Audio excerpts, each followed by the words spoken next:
சங்கர ஜெய ஜெய சங்கர நம்ம பெரியவா channel subscribe பண்ணுங்க. குருவின் வார்த்தை, குரு நமக்கு சொல்ற உபதேசம், இது எல்லாமே ரொம்பவே வசதியானது. குரு நமக்கு ஒரு விஷயத்த சொல்றார், ஒரு உபதேசம் பண்றார், அனுகிரகம் பண்றார் அப்படின்னா அது நம்மளுக்கு கிடைச்ச ஒரு பொக்கிஷம்.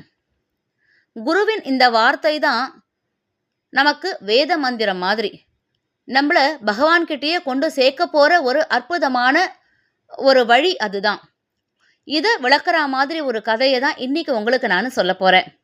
கதை அப்படின்னு சொன்னா பொதுவாக கட்டுக்கதை மாதிரி ஆயிடும். ஆனால் உண்மையா இதிகாச புராணங்களில் நடந்த ஒரு உண்மையான வரலாற்று சம்பவம் அப்படின்னு தான் சொல்லணும். ஏன்னா குருவின் வார்த்தைக்கு மதிப்பு கொடுத்து உயர்ந்த ஒரு பக்தர் கனகதாசர், அவரை பற்றி தான் இன்னைக்கு பதிவில் நம்ம பார்க்க போகிறோம். இன்னைக்கு பதிவு கொஞ்சம் லென்த்தி கண்டென்ட் தான், ஆனால் ஸ்கிப் பண்ணாமல் வீடியோவை முழுசாக பாருங்கோ. நடுவில் ஸ்கிப் பண்ணிட்டு போனேன்னா கண்டினியூட்டி போயிடும். ஆரம்பத்துலேருந்து கடைசி வரைக்கும் ஃபுல்லாக கேட்டால் தான் குருவின் வார்த்தை எவ்வளோ வசதியானது அப்படின்றது நம்மளால் புரிஞ்சுக்க முடியும். சரி, இப்போ கண்டென்ட்டுக்கு வருவோம். 1508 பீரப்பா எனும் இடையருக்கும் பச்சம்மா அப்படின்ற ஒரு பெண்மணிக்கும் பிறந்த குழந்தை திம்மப்பா. இடையர் குலத்தில் பிறந்து மாடு மேய்க்கும் தொழிலை செய்து வந்தவர் இந்த திம்மப்பான்ற குழந்தை. என்னதான் இடையர் குலமாக இருந்தாலும் இறைபக்தி அப்படின்றது திம்மப்பாவுக்கு ரொம்பவே ஜாஸ்தியாக இருந்தது. அவன் பிறந்த ஊரில் ஆதிகேசவ பெருமாள் கோவில் ஒன்று இருந்தது. கார்த்தாலையும் சாயங்காலமும் சரி ஆதிகேசவ பெருமாளை தரிசனம் பண்ணாமல் தூக்கமே வராது திம்மப்பனுக்கு. ஒரு நாள் பெருமாள் திம்மப்பனோட கனவுல வந்து, நீ எப்போ என்னோட அடிமையாக போற அப்படின்னு கேட்டார். இப்போவே நான் உங்கள் அடிமையதான சுவாமி அப்படின்னு பதில் சொன்னான் திம்மப்பன். இது போராதே, நீ எனக்கு அடிமையாகி நிறைய பக்தி பாடல்கள் பாடணுமே அப்படின்னு சொன்னார் பெருமாள். திடுக்கிட்டு எழுந்தான் திம்மப்பன். ஒன்றுமே புரியல. நம்ம ஆடு மாடு மேய்க்கிற இடையர் குலம், நம்ம கனவுல பெருமாள் நீ பாட்டு பாடு அப்படின்லாம் சொன்னால் எப்படி முடியும் அப்படின்னு யோசிச்சுண்டு, இது என்னது, இது சாதாரண இடையர் குலத்தில் பிறந்துட்டு நான் பாட்டு எழுதுறதா, இது எப்படி சாத்தியம் அப்படின்னு சொல்லி யோசிச்சா அன்னைக்கு பொழுது ஓடித்து. அடுத்த நாள் பொழுது மறுநாளும் பெருமாள் கனவுல வந்தார். என்ன திம்மப்பா, எப்போ நீ என்னை பற்றி பாட போற அப்படின்னு கேட்டார்.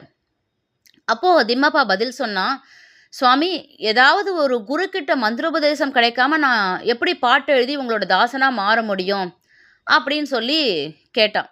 அப்போ பெருமாள் என்ன சொன்னார், உன்னால் முடியும்.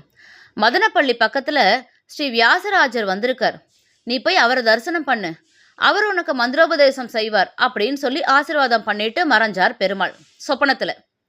அடுத்த நாளை திம்மப்பன் நேராக கிளம்பி மதனப்பள்ளி போயாச்சு. ஸ்ரீ வியாசராஜர் முன்னாடி போய் நின்னான் திம்மப்பன். திம்மப்பனை பார்த்த உடனே வியாசராஜர் கேட்டார், யார்ப்பா நீ இங்கே வந்திருக்க? பதில் சொல்கிறான். இவா 2 பேருக்குள்ள சம்பாஷணையை பாருங்கோ. சுவாமி, என் பேர் திம்மப்பன். ஒரு சமயம் பூமியை தோண்டும் போது எனக்கு நிறைய பொன் பொருள் எல்லாம் கிடைச்சிது. அதை நான் யூஸ் பண்ணாமல் அப்படியே எங்கள் ஊர் கோவிலுக்கு கொடுத்துட்டேன். அதனால் என்னை எல்லாரும் கனகன்னும் அழைப்பா அப்படின்னு சொல்லி தன்னை பற்றி ஒரு இன்ட்ரடக்ஷன் கொடுத்தான் திம்மப்பன். உடனே வியாசராஜர் கேட்டார், சரி அதெல்லாம் இருக்கட்டும், உனக்கு என்ன வேணும் அப்படின்னு கேட்ட உடனே, நீங்கள் எனக்கு மந்திரோபதேசம் பண்ணணும் அப்படின்னு கேட்டான் திம்மப்பன். நீ என்ன தொழில் பண்ணுற அப்படின்னு கேட்டார் விஜயராஜர். மாடு மேய்ச்சின்னு இருக்கேன் அப்படின்னு சொன்னான் திம்மப்பன். வியாசராஜருக்கு ரொம்ப பெருசாக ஒரு மாதிரி இதுவாக சிரிச்சார். இடையனுக்கு நான் என்ன மந்திரம் சொல்லி தர்றது, உனக்கு எருமை மாடு தான் மந்திரம் அப்படின்னு அவர் கிண்டலாக சொன்னார். ஆனால் திம்மப்பன் என்ன நினச்சின்ட்டான், எருமை மாடு தான் மந்திரம் அப்படின்னு நிஜமாவே நினச்சிட்டு நேராக கிளம்பி போனான். ஒரு மரத்தடியில் போய் உக்காந்துட்டான். ஏன்னா குருன்னு வரிச்சாச்சு. ஒருத்தரை குருன்னு வரிச்சிட்டா அவள் என்ன சொல்கிறாளோ அதுதானே வேதம். எருமை மாடு தான் மந்திரம்னு அவர் சொன்ன உடனே, வியாசராஜர் சொன்ன உடனே நேராக கிளம்பி போனால் ஒரு மரத்தடியில் உட்காந்து எருமை எருமை எருமை எருமை இப்படின்னே ஜெபம் பண்ண ஆரம்பிச்சிட்டான் கனகன், அதாவது திம்மப்பன். ரொம்ப நாள் கழிச்சு அவன் அந்த மாதிரி ஜெபம் பண்ணிகிட்டே இருக்கறச்ச, ரொம்ப நாள் கழித்து அவனோட கண் எதிர ஒரு பிரம்மாண்டமான எருமை ரொம்ப ஒரு வசந்த குரலில் கனகா அப்படின்னு கூப்பிட்டுது. அதாவது யமனின் வாகனம் அது. திம்மப்பனுக்கு அதை பார்த்த உடனே ரொம்ப ஆச்சரியமாயிடுது. என்ன நம்ம எருமை எருமை எருமைன்னு சொல்கிறோம், குரு மந்திரம் சொல்லி கொடுத்தாரு, கடைசியில் இங்கே பார்த்தா ஒரு எருமை மாடு வாகனம் நிற்கிறதுன்ட்டு உடனே நேராக கிளம்பி வியாசராஜர்கிட்ட ஓடினான். இந்த மாதிரி நீங்கள் சொன்னேலே, நான் எருமை எருமைன்னு ஜெபம் பண்ணேன். ஒரு மிகப்பெரிய பெருத்த உருவத்தோட ஒரு எருமை வாகனம் என் கண்முனையில் வந்து என்னை கனகா அப்படின்னு கூப்பிட்டுதுன்னு சொன்ன உடனே இவர் என்ன பண்ணார், இந்த வியாசராஜர், இவன் ஏதோ விளையாட்டா சொல்கிறான் அப்படின்னு நினச்சிண்டு, அப்படியா கனகா, ரொம்ப சந்தோஷம். நான் ஊருக்கு வெளியில் மக்களுக்காக ஒரு பெரிய ஏரியை உருவாக்கி கரையை உயர்த்தி கட்டின்னு இருக்கேன். அதோட ஒரு மூலை மட்டும் பள்ளமாக இருக்குது. அதுக்கு பக்கத்துலேயே ஒரு பாறை ஒன்று இருக்குது. 100 மனுஷா சேர்ந்தா கூட அந்த பாறையை வந்து அந்த பள்ளத்தில் தள்ள முடியாது. நீ தான் எருமை எருமைன்னு சொல்லி ஒரு எருமை வந்தது சொன்னியோன்னு, உன் எருமை மாட்டால் அந்த பாறையை தள்ள முடியுமா பாரு அப்படின்னு சொல்லி சொன்னார் அந்த வியாசராஜர். இவனும் கனகனும், கனகன்றது திம்மப்பன் சரியா, கனகனும் கிளம்பி நேர போய் பார்த்து அந்த எருமை மாடு கிட்ட சொன்னான். ஒரு சில மணி நேரங்களில் திரும்ப கடகடகடன் ஓடி வந்தான். ஓடி வந்து வியாசராஜர் கிட்ட, சுவாமி நீங்கள் சொன்ன மாதிரியே என்னோட அந்த எருமை அந்த காளை வந்து அந்த பள்ளத்தை மூடிடுத்து. சுவாமிகள் திடுக்கிட்டார். என்னது இது, இவன் ஏதோ புதுசாக கதை சொல்கிறானே அப்படின்னு சொல்லி சந்தேகம் வந்தது அவருக்கு.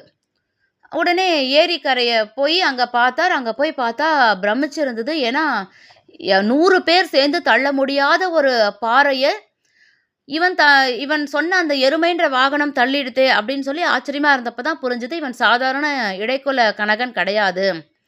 இவன் ஒரு மகத்தான மனிதன், இவன் தேவ புருஷன். நம்ம வந்து சாதாரணமாக இவனை எடை போட்டுட்டோம் அப்படின்னு சொல்லி அவனை ஆசீர்வாதம் பண்ணி கனகனை தன்னோட சீடராக ஏத்துண்டார்.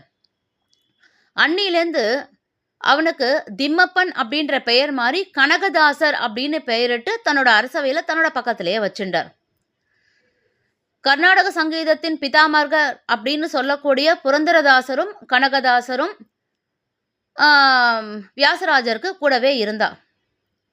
இவ 2 பேரையும் பக்கத்தில் வச்சுட்டு இவர் என்ன பண்ணார், வியாசராஜர் கிருஷ்ணதேவராயர்கிட்ட போய் கனகதாசரோட பெருமைகளை சொன்னார். அந்த அரசவையில் இருந்த வேத பண்டிதர்கள் எல்லாருக்குமே வந்து ரொம்ப பொறாமை வந்துடுது. ஏன்னா இந்த கனகன் யாருன்றதான் எல்லாருக்கும் தெரியுமே.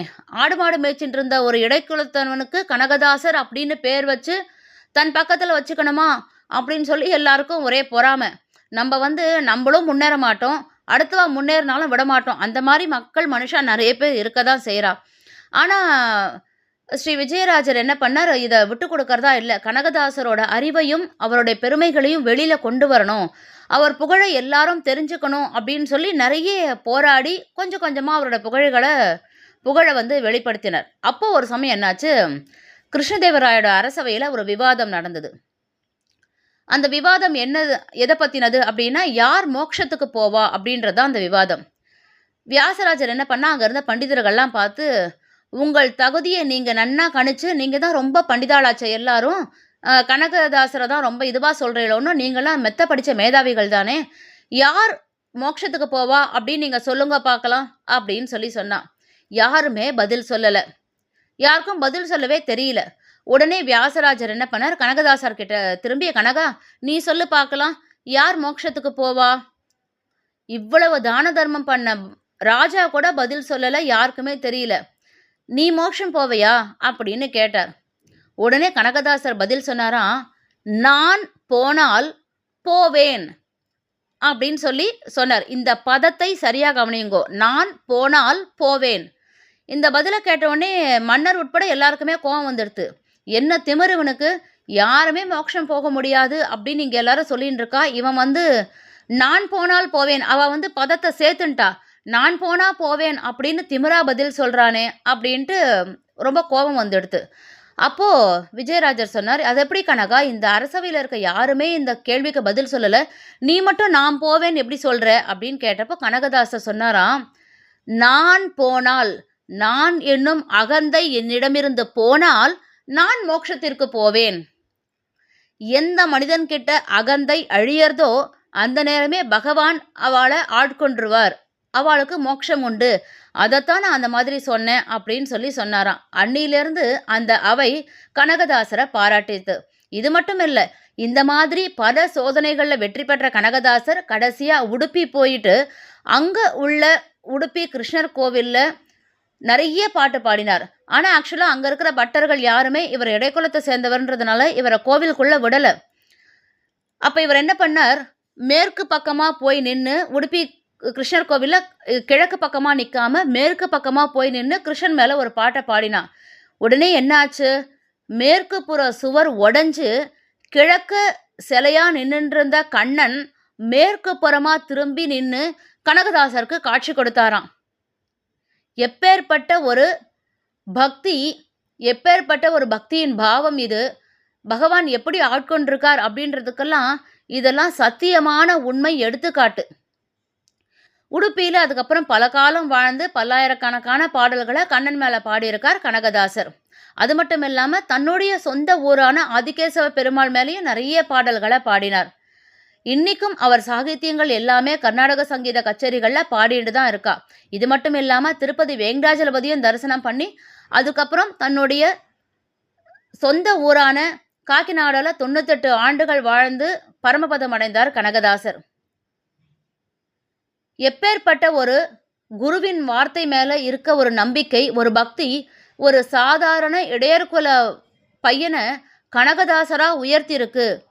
ஆரம்பத்தில் அந்த குரு என்னன்றதே தெரியாமல் ஒரு எருமை அப்படின்னு சொல்லி கொடுத்தது தான் மந்திரம்னு நினச்சிண்டு அவன் அதை தவம் மாதிரி இருந்து எருமை எருமைன்னு சொல்ல ஆரம்பித்து கடைசியில் கனகதாசர் அப்படின்னு ஒரு உயர்ந்த நிலைக்கு போய் பகவான் அவர் ஆட்கொண்டு மோட்சம் கொடுத்துருக்கார் அப்படின்றதெல்லாம் குரு வார்த்தை எவ்வளவு உத்தமமானது, எவ்வளோ வசதியானதுன்றதுக்கான ஒரு எடுத்துக்காட்டு. இன்னைக்கு இந்த ஒரு பதிவை உங்களுக்கு ஷேர் பண்ணிக்கிறதுக்கு ஒரு பாக்கியத்தை கொடுத்ததுக்கு ஜகத்குருவான மகா பெரிவாளுக்கு பரிபூர்ணமாக இந்த நேரத்தில் எங்களோட நன்றியை நம்பாத்து பெரிவா யூடியூப் சேனல் மூலமாக நாங்கள் மனசார சமர்ப்பிக்கிறோம். ஹரஹர சங்கர, ஜெய ஜெய சங்கர, ஸ்ரீ மகா பெரிவா சரணம்.